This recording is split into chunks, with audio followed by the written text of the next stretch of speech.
Hi friends, எல்லாரும் எப்படி இருக்கீங்க? நல்லா இருக்கீங்களா? Welcome to my channel. இன்றைக்கி வந்து பார்க்க போகிறது நம்ம 71 days வெயிட் லாஸ் சேலஞ்சில் இன்றைக்கி 14வது நாளும் 15வது நாள் தான் பார்க்க போகிறோம். இது வந்து மண்டே அன்றைக்கி எடுத்த விலாக் தான். மண்டே வந்து சாயங்காலம் தான் வீடியோ எடுக்க ஆரம்பித்தேன். ஓட்ஸ் ஆம்லேட் போடலான்னு ரெடி பண்ணிக்கிட்டு இருந்தேன். ஓட்ஸ் ஆம்லேட்டுக்கு கொஞ்சமாக முட்டைக்கோஸ், பெரிய வெங்காயம் போட்டிருக்கணும். பெரிய வெங்காயம் இல்லாதனால பச்சை மிளகா, தக்காளி, கொஞ்சம் ஒரு 1/4 அளவு கேரட்டை கட் பண்ணி சேர்த்து நல்லா வந்து இது மூணுமே நல்லா வதங்கினதுக்கப்புறம் ஓட்ஸை வந்து ஒரு 2 ஸ்பூன் போட்டு ஊற வச்சுட்டேன். முதல்லையே ஓட்ஸை வந்து நல்லா வந்து கலக்கிட்டு அது கூட ஒரு 3 முட்டையை உடச்சி ஊற்றி நல்லா வந்து மிக்ஸ் பண்ணிவிட்டு அது கூட சால்ட்டு சேர்த்து நல்லா வந்து மிக்ஸ் பண்ணிவிட்டு நல்லா வந்து முட்டைக்கோஸ் வதங்கினதுக்கப்புறம் நம்ம அந்த ஓட்ஸில் கலக்கி வச்சுருக்கோம் எக்கை வந்து ஊற்றிட வேண்டியதான். ஆம்லேட் மாதிரி வரும்னு நினச்சேன், ஆனால் வந்து ஆம்லேட் மாதிரி வரலை. லைட்டாக வந்து காரத்துக்காக கொஞ்சமாக கறி மசாலா இல்லைன்னா ஏதாவது ஒரு மசாலாவை சேர்த்து நம்ம சேர்த்துக்கலாம். லைட்டாக போட்டால் போதும். அதுக்கப்புறம் பார்த்திங்கன்னா மேலே ஊற்றி விட்டு கொஞ்சம் நேரம் ஒரு 5 நிமிஷம் சிம்லேயே வச்சு இது பண்ணோம்னா இந்த தோசை மாதிரி வரும், ஆம்லேட் மாதிரி வரும்னு நினச்சேன். ஆனால் வந்து அது பிச்சுட்டு போயிட்டு சரி பரவாயில்லன்னு சொல்லிட்டு அப்படியே வந்து திருப்பி போட்டு அது வந்து டேஸ்ட் வைஸ் குறை சொல்ல முடியாது, ஆனால் சூப்பராக இருந்துச்சு. இன்னும் வந்து வெங்காயம் இதெல்லாம் போட்டிருந்தோம்னா இன்னும் நல்லா டேஸ்ட்டாக இருந்திருக்கும். அப்புறம் வந்து நைட்டுக்கு பிரேக்ஃபாஸ்ட்டுக்கு இதுதான் எடுத்திருந்தேன்.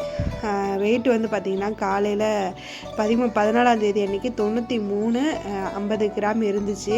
பரவாயில்ல, வெயிட் வந்து அப்படியே தான் இருக்குது, இரவுள்ள குறைவுள்ள. ஆனால் வந்து அப்படியே இருக்கவே கூடாது, சரி குறையணும் அப்படிங்கிறதுக்காக நான் வந்து 15ஆம் நாள், அதாவது டியூஸ்டே இன்றைக்கி வந்து நம்ம என்ன பண்ணி வெயிட்டு வந்து பார்த்தேன். காலையிலேருந்து நான் வந்து எதுவுமே பிளாக் காஃபி, அப்புறம் வந்து ஓட்ஸு கஞ்சி, அப்புறம் வந்து பார்த்திங்கன்னா மதியத்துக்கு அந்த முட்டை மட்டும் 2 முட்டை மட்டும் எடுத்துக்கிட்டேன். அவ்வளோதான். இன்றைக்கி வந்து நேற்று ஃபுல்லாகவே வந்து ரைஸ் எடுத்துக்கவே இல்லை, கொஞ்சம் அளவு கூட எடுத்துக்கவே இல்லை, 1/4 அளவு கூட எடுத்துக்கவே இல்லை. பரவாயில்ல, வெயிட் வந்து 92 600 வந்துருந்துச்சு. நான் வந்து 2 நாளாக நோட் பண்ணவே இல்லை, நேற்றுக்கும் இன்றைக்கும் நோட் பண்ணவே இல்லை, 14 15. சரி நான் அதையும் நோட் பண்ணி வச்சுட்டு காலையில் இன்றைக்கி பார்த்திங்கன்னா பிளாக் காஃபி குடிச்சிட்டு வாக்கிங் போகலாம் அப்படின்னு சொல்லிட்டு போயிருந்தேன். காலையில் கிளைமேட்டு சூப்பராக இருந்துச்சு. நாள் நைட்டே வந்து அரிசி ஊற போட்டிருந்தேன், இட்லிக்கு ஆட்டி வைக்கலாம், ஆட்டி ரொம்ப நாள் ஆச்சு அப்படின்ட்டு. அம்மா நான் தீபாவளி எப்போ ஆட்டினது நினைக்கிறேன், அதுக்கப்புறம் ஆட்டவே இல்லை. சரி ரைஸாக சாப்பிட்டுட்ருக்காங்க, நம்ம தான் ரைஸ் எடுத்துக்க மாட்டோம், அவங்க என்ன பண்ணாங்கன்னு சொல்லிட்டு அவங்களுக்காக வந்து கொஞ்சம் உளுந்து அரிசிலாம் போட்டு ஊற வச்சுருந்தேன். நான் ஊற வைக்கிற அரிசியோட மெஷர்மெண்ட் வந்து இட்லிக்கு ஊற வைக்கிறது 4:1 4 அதாவது 4 கப்பு அரிசி 1 கப்பு உளுந்து, அவ்வளோதான். இது வந்து நல்லா வந்து அரிசியை கழுவிட்டு அந்த தண்ணியை வந்து நான் வந்து மணி பிளான்ட்டுக்கு இருக்குல்ல, மணி பிளான்ட்டு எந்த செடிக்கு வேணாலும் ஊற்றலாம். அது வந்து ரொம்ப ரொம்ப உரம், ரொம்ப நல்லது. இந்த செடிங்களுக்கெலாம் நல்ல உரமான ஒரு தண்ணி இது.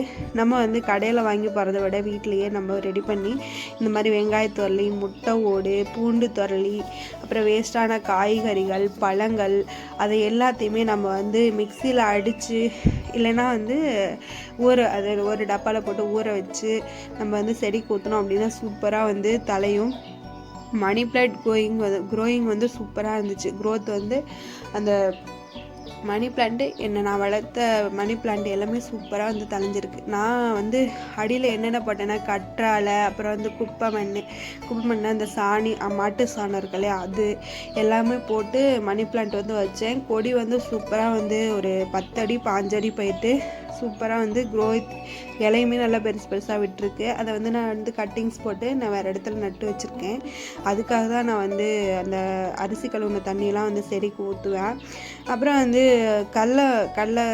கடலை சீசன் தானே அப்படின்னு சொல்லிட்டு நிலக்கடலை வாங்கிட்டு வந்துருந்தாங்க மாமா. அதையுமே வேச்சு வச்சுட்டு காலையிலத்துக்கு வந்து சரி 1 பாட் ரைஸ் மாதிரி தக்காளி சாப்பாடு, டொமேட்டோ ரைஸ் செய்யலாம் அப்படின்னு சொல்லிட்டு ரெடி பண்ணிக்கிட்டு இருந்தேன். டொமேட்டோ ரைஸ்க்கு பெரிய வெங்காயம் இல்லாதனால சின்ன வெங்காயத்தை உளிச்சு போட்டு நான் வந்து பண்ணியிருந்தேன். கொத்தமல்லி, புதினா, பட்டை, கிராம்பு, ஏலக்காய் இதெல்லாம் போட்டு செஞ்சுருந்தேன். சூப்பராகவே வந்துருந்துச்சு. அப்புறம் வந்து பார்த்திங்கன்னா இது எதுக்கு நான் ஒரு நேரத்துக்கு மட்டும்தான், காலையிலத்துக்கு மதியத்துக்கு தான் மாமா வெளியே போயிடுவாங்க, அப்போ பாப்பா மட்டும்தானே, கொஞ்சமாக போட்டு செஞ்சுட்டேன். சாயங்காலத்துக்கு வந்து மாவாட்டுறதுனால சரி இட்லி தோசை ஏதாவது பண்ணிக்கலாம் அப்படின்னு சொல்லிட்டு ரெடி பண்ணிக்கிட்டு இருந்தேன். இட்லிக்கு வந்து மாவு எப்போதுமே நான் வந்து ஃபஸ்ட்டு உளுந்து ஆட்டிடுவேன். உளுந்து நல்லா ஆட்டினதுக்கப்புறம் கால் அளவு பாதி அளவு எடுத்து தனியாக வச்சுட்டு, உளுந்து பாதி அளவு எடுத்து தனியாக வச்சுட்டு, உளுந்து ஆட்டியிருக்கா பாதி அளவு, மீதி பாதி அளவு இருக்கு இல்லையா இதுலேயே அந்த கிரைண்டர்லேயே மறுபடியும் அரிசியை போட்டு ஆட்டிடுவேன். ஏன்னா அரிசி உளுந்து ரெண்டையும் ஒன்றா போட்டு ஆட்டிடுவேன். அப்போ தான் வந்து இட்லி வந்து எண்ணெய் பொறுத்த வரைக்கும் சூப்பராக சாஃப்டாகவே வரும். அதனால் அந்த மாதிரி ஒரு மெத்தடை நீங்கள் ஃபாலோ பண்ணி பாருங்கள். சூப்பராக இட்லி தோசை எல்லாமே நல்லா வரும். அரிசி வந்து நான் இட்லி அரிசி தான் ஊற வைக்கணும் அப்படிங்கிறது கிடையாது. நான் டெய்லியுமே சாப்பாட்டுக்கு ஆக்குற அரிசி பொன்னி அரிசி இருக்கு இல்லையா, பொன்னி அரிசி 5020 எந்த அரிசி வேணாலும் நம்ம போடலாம். போடுற அளவு பொறுத்து இருக்குது. வந்து சூப்பராகவே வந்து வரும். மீதி மாவு எடுத்து வச்சுருக்கேன். அதை போட்டுட்டு மறுபடியும் நான் அதோடு சேர்த்து அரிசியை போட்டுருவேன்.